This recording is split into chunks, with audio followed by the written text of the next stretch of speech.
எனக்கு அருமையானவர்களே, உங்களிடம் ஒரு கேள்வி. இந்த உலகத்தில் மனிதனை அதிகமாக அழிப்பது எது? வறுமையா, நோயா, தோல்வியா, எதிரிகளா? இவற்றில் ஏதோ ஒன்றுதான் என்று நாம் நினைப்போம். ஆனால் பரிசுத்த வேதாகமம் வேறு ஒன்றை சொல்லுகின்றது. சில நேரங்களில் மனிதனை அழிப்பது அவனுடைய பிரச்சனைகள் அல்ல, பரிசுத்த தேவனிடம் வேண்டுதல் செய்து பெற்றுக்கொண்ட ஆசீர்வாதங்களே. ஆச்சரியமாக இருக்கின்றதா? ஒரு காலத்தில் வேலை இல்லாமல் கண்ணீரோடு ஜெபித்தவன் வேலை கிடைத்த பிறகு ஜெபிக்க நேரமில்லை என்று சொல்லுகின்றான். குழந்தை இல்லாமல் உபவாசம் இருந்த குடும்பம் குழந்தை பிறந்த பிறகு ஆலயத்திற்கு வர முடியவில்லை என்று சொல்லுகின்றார்கள். வீடு வேண்டி பல ஆண்டுகளாக தேவனை தேடியவர்கள் வீடு கட்டிய பிறகு தேவனுக்காக ஒரு மணி நேரம் கூட ஒதுக்க முடியாமல் போகின்றார்கள். ஆசீர்வாதம் கிடைத்தது, ஆனால் ஆசீர்வதித்த தேவன் மறக்கப்பட்டார். ஒரு தந்தை தன் மகனுக்காக இரவும் பகலும் உழைக்கின்றார். அவனுக்கு நல்ல படிப்பை கொடுக்கின்றார், வேலை வாங்கி கொடுக்கின்றார், திருமணம் செய்து வைக்கின்றார், வீடு கட்டி கொடுக்கின்றார், கார் வாங்கி கொடுக்கின்றார், எல்லாமே கொடுத்தார். பல வருடங்களுக்கு பிறகு அந்த தந்தை தன் மகனை பார்க்க வருகின்றார். மகன் மிகவும் பிஸியாக இருந்தான். அப்பா, பிறகு பேசலாம், கொஞ்சம் பிஸியாக உள்ளேன், இப்ப பேச நேரமில்லை என்று சொல்லி அனுப்பிவிட்டான். அப்போது அந்த தந்தையின் கண்களில் கண்ணீர் வந்தது. நான் கொடுத்தவைகள் எல்லாம் அவனிடம் இருக்கின்றது, ஆனால் நான் அவனுடைய வாழ்க்கையில் இல்லை. இதுதான் தேவனுடைய வேதனையும். தேவன் நமக்கு உயிரை கொடுத்திருக்கின்றார், உடல் நலனை கொடுத்திருக்கின்றார், வேலையை கொடுத்திருக்கின்றார், தொழிலை கொடுத்திருக்கின்றார், வீடு கொடுத்திருக்கின்றார், குழந்தைகளை கொடுத்திருக்கின்றார், இப்படி பலவித ஆசீர்வாதங்களை கொடுத்திருக்கின்றார். ஆனால் அந்த ஆசீர்வாதங்களே நம்மை தேவனிடமிருந்து தூரமாக்கி விடுகின்றன.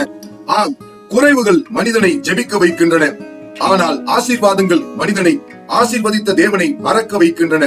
பலர் வறுமையில் தேவனை தேடுகின்றார்கள், ஆனால் செல்வம் வந்த பிறகு தேவனை மறந்து விடுகின்றார்கள்.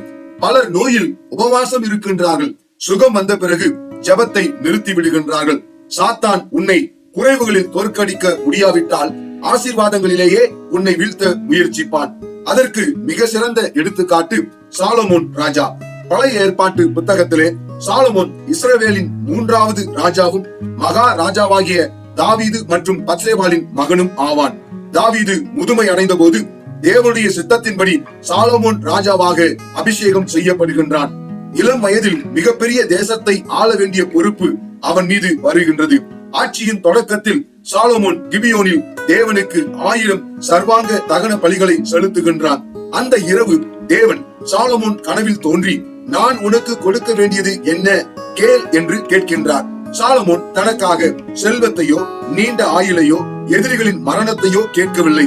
அதற்கு பதிலாக தேவனுடைய ஜனங்களை நீதியாக ஆள்வதற்கு ஞானமும் விவேகமும் உள்ள இருதயத்தை வேண்டுகின்றார்.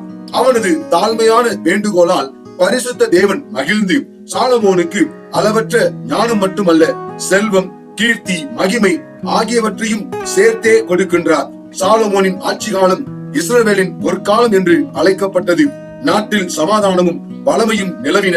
வணிகம் வளர்ச்சி பெற்றது. பல நாடுகளுடன் உறவுகள் ஏற்படுத்தப்பட்டன. தங்கம், வெள்ளி, விலை மதிப்புள்ள மரங்கள் மற்றும் செல்வங்கள் எருசலேமுக்கு வந்தன. அவனது ஞானத்தையும் மகிமையையும் கேட்டு பல தேசங்களின் அரசர்கள் அவனை சந்திக்க வருகின்றனர். சாலமோனுடைய வாழ்க்கையின் மிகப்பெரிய சாதனை எருசலேமில் தேவனுக்காக மகத்தான ஆலயத்தை கட்டியதே. இப்படியாக சாலமோனின் புகழ் உலகம் முழுவதும் பரவுகின்றது. ஆனால் மிகுந்த ஆசீர்வாதங்களை பெற்ற இந்த ராஜா தனது வாழ்க்கையின் இறுதி பகுதியில் மிகப்பெரிய தவறை செய்கின்றான். தேவன் தடை செய்திருந்த பரிசுத்த தேவனை தெய்வமாக கொண்டிராத அந்நிய ஜாதி பெண்களை அவன் 100 கணக்கில் மனம் முடிக்கின்றான். அவர்களுடைய செல்வாக்கினால் அவனது இருதயம் மெதுவாக தேவனை விட்டு விலகுகின்றது. அவன் அந்நிய தெய்வங்களுக்கு உயர்ந்த இடங்களை அமைத்து வணங்க ஆரம்பிக்கின்றான். ஒரு காலத்தில் தேவனுக்காக ஆலயம் கட்டிய இந்த சாலமோன் ராஜாவே இருதயில் சிலை வழிபாட்டிற்கு இடம் கொடுக்கின்றான். இப்படியாக சாலமோனுடைய இருதயம் கர்த்தரை விட்டு விலகினபடியினால் தேவன் அவன் மேல் கோபமடைந்து, நீ என் உடன்படிக்கையையும் என் கட்டளைகளையும் கைகொள்ளாதபடியினால் உன்னுடைய ராஜ்யத்தை உன்னிடமிருந்து பறித்துக் கொண்டு உன் ஊழியக்காரனுக்கு கொடுப்பேன் என்று அறிவிக்கின்றார். இந்த சம்பவத்தில் சாலமோனின் வாழ்க்கை நமக்கு கற்பிக்கும் ஆழமான பாடங்கள். பரிசுத்த தேவனை முதலில் தேடுபவருக்கு தேவன் ஞானத்தையும் ஆசீர்வாதத்தையும் சேர்த்து கொடுக்கின்றார். ஞானம், செல்வம், புகழ், அதிகாரம் ஆகியவை தேவனுடைய வரங்கள். ஆனால் அவைகள் நம்மை தேவனுக்கு நெருக்கமாக வைத்திருக்காவிட்டால் ஆபத்தாக மாறலாம். சிறந்த ஆரம்பம் இருந்தாலும் இறுதி வரை தேவனோடு நிலைத்திருக்காத வாழ்க்கை ஆசீர்வாதமான வாழ்க்கை அல்ல. ஒரு சிறிய சமரசம் கூட காலப்போக்கில் பெரிய வீழ்ச்சியாக மாறக்கூடும். ஒரு தலைவனின் கீழ்ப்படியாமை அவனது குடும்பத்தையும் அடுத்த தலைமுறையையும் பாதிக்கக்கூடும். பரிசுத்த வேதாகமும் தேவன் கொடுத்த ஆசீர்வாதங்களை சரியாக காத்துக் கொள்ளாதவன் ஆசீர்வாதத்தாலேயே அழிந்து விடுவான் என்பதை எச்சரிக்கும்படியாக இப்படியாக உரைக்கின்றது. மனுஷன் உலகமெல்லாம் ஆதாயப்படுத்திக் கொண்டாலும் தன் ஆத்துமாவை இழந்தால் அவனுக்கு என்ன லாபம்? அவர்களுக்கு உணவு கொடுத்து திருப்தி ஆக்கின பின்பு அவர்கள் இருதயம் உயர்ந்தது, ஆகையால் அவர்கள் என்னை மறந்தார்கள். ஆகையால் நிற்கிறேன் என்று நினைக்கின்றவன் விழாதபடிக்கு எச்சரிக்கையாய் இருக்க கடவன். அழிவுக்கு முன் அகந்தையும் வீழ்ச்சிக்கு முன் தற்பெருமையுமான ஆவியும் உண்டாகும். ஆகவே எனக்கு அருமையானவர்களே, தேவன் கொடுத்த ஆசீர்வாதங்களை அனுபவிப்பது தவறல்ல, ஆசீர்வதித்த தேவனை மறப்பதுதான் தவறு. ஆசீர்வாதங்கள் இதயத்தில் தேவனுடைய இடத்தை பிடித்து விட்டால் அவைகள் ஆசீர்வாதங்கள் அல்ல, மாறாக அது அழிவுக்கான ஆரம்பம். தேவன் உனக்கு எல்லாவற்றையும் கொடுக்கலாம், ஆனால் உன் இதயத்தில் அவருக்கான முதலிடத்தை மட்டும் யாருக்கும் கொடுக்க மாட்டார். தேவன் உன்னை உயர்த்துவது ஆபத்தல்ல, உயர்ந்த பிறகு நீ தேவனை மறப்பதுதான் ஆபத்து. ஆசீர்வாதம் உன்னை உயர்த்தலாம், ஆனால் தேவனோடு இருக்கும் உறவுதான் உன்னை நிலைநிறுத்தும். சாலமோனின் வாழ்க்கை நமக்கு சொல்லும் மிகப்பெரிய எச்சரிக்கைகள் இவைகள்தான். ஆசீர்வாதங்களை இழந்தாலும் பரவாயில்லை, ஆனால் ஆசீர்வதிக்கும் தேவனை ஒருபோதும் இழந்து விடாதே. தேவனை பெற்றுக் கொண்டவன் எதையும் இழக்கவில்லை. தேவனை இழந்தவன் எல்லாவற்றையும் பெற்றிருந்தாலும் உண்மையில் அனைத்தையும் இழந்து விட்டான். தேவன் உன்னை உயர்த்துவது மிகப்பெரிய அற்புதம், ஆனால் அந்த உயரத்தில் தேவனோடு நிலைத்திருப்பதுதான் உண்மையான ஆசீர்வாதம். கஷ்டம் தேவனை தேட வைக்கும், ஆசீர்வாதம் தேவனை மறக்க வைக்கவும் முடியும்.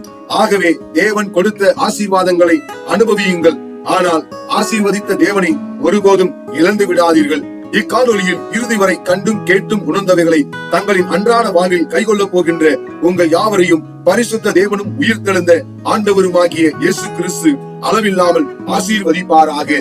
ஒருவேளை இந்த செய்தி உங்கள் இதயத்தை தொட்டு உங்கள் வாழ்க்கையில் ஒரு புதிய நம்பிக்கையையும் மாற்றத்தையும் கொண்டு வந்திருந்தால் இந்த காணொலியை உங்கள் குடும்பத்தினருக்கும் நண்பர்களுக்கும் உங்களுடைய நலன் விரும்பிகளுக்கும் பகிருங்கள். உங்களுக்கு கிடைத்த அந்த ஆசீர்வாதம் அவர்களுடைய வாழ்க்கையையும் தொட்டு அவர்களும் தேவனுடைய அன்பையும் மற்றும் வல்லமையையும் அனுபவிக்கும்படி உதவுங்கள்.